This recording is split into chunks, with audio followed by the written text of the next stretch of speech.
भाई साहब ये क्या, यामिनी सिंह अब हमेशा हमेशा के लिए किसी और का लाइसेंसी पत्नी बन जाएगी। जी हाँ, आपने बिल्कुल सही सुना। एक खबर सुनते ही खेसारी लाल के आंखों में आंसू आ गया और उन पर तुरंत एक गीत निकाल दिए है जिस गाने का नाम है शादी होता जानकी। जरा खुद से सोचिए, जिसके साथ कई वर्षों फिल्मी पर्दे पर एक साथ दुल्हा दुल्हन के किरदार निभाए, हीरो हीरोइन के किरदार निभाए, वो पल भर में अब खेसारी के हाथ से किसी और के हाथ में चला जाएंगे। ये खबर सुनकर भला कौन वो प्रेमी होगा जिसके आंख में आंसू नहीं आएगा।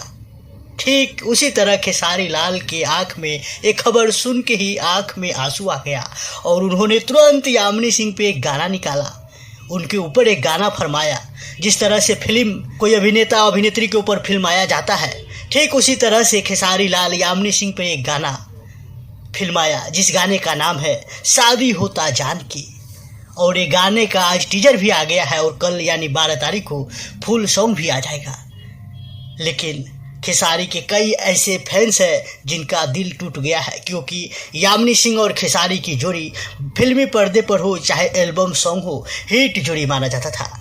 लेकिन दोस्तों, अगर आप खेसारी के रियल फैंस हैं और यामिनी सिंह के रियल फैंस हैं तो आप नाराज मत होइए, क्योंकि एक गाने हैं रियल लाइफ में यामिनी सिंह शादी नहीं कर रही है। खैर, यामिनी सिंह बहुत अच्छी अभिनेत्री है और यामिनी सिंह के साथ हम मुलाकात भी किए थे, वो भी फिल्म सुंदरी के सेट पे।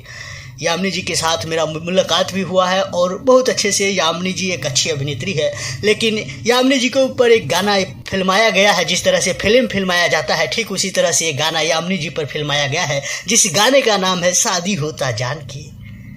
खैर, आपको ये गाने का टीजर कैसा लगा आप कमेंट में बताइए और इस वीडियो को शेयर कीजिए। लेकिन सच में जब यामिनी सिंह को जिस दिन शादी होगा उस दिन खेसारी लाल तो जरूर रोएंगे। खैर, आपको क्या कहना है आप कमेंट में बताइए और इस वीडियो को शेयर कीजिए।